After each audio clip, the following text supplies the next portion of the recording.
తెలుగుదేశం పార్టీపై hot comments చేశారు కేంద్ర మంత్రి కిషన్ రెడ్డి. బీఆర్ఎస్ కాంగ్రెస్ పార్టీల అవినీతిపై విమర్శలు చేస్తూనే అదే క్రమంలో టీడీపీ పేరును కూడా ప్రస్తావించడం రాజకీయ వర్గాల్లో చర్చనీయాంశంగా మారింది. గతంలో టీడీపీ బీఆర్ఎస్ చేసిన పాలన లాగే ఇప్పుడు కాంగ్రెస్ పాలన సాగుతోందని ఆయన చేసిన వ్యాఖ్యలు ఇప్పుడు హాట్ టాపిక్ గా మారాయి.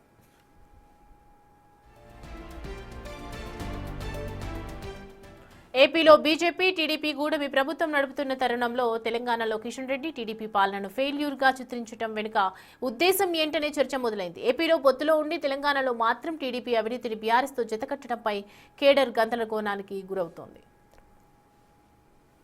సంవత్సరాలుగా కాంగ్రెస్ పార్టీ చూస్తాం.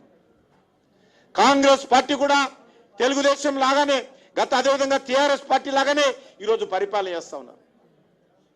అందుకే మనం ఈరోజు తెలంగాణ రాష్ట్ర రాజకీయాలను దృష్టి పెట్టుకొని ఈ రాష్ట్ర రాజకీయాలలో ఒక అవినీతి రహితమైనటువంటి పరిపాలన, ఒక సమర్థవంతమైనటువంటి పరిపాలన, నరేంద్ర మోడీ గారి నాయకత్వంలో డబుల్ ఇంజన్ ప్రభుత్వం ఈ తెలంగాణలో రావాల్సినటువంటి అవసరం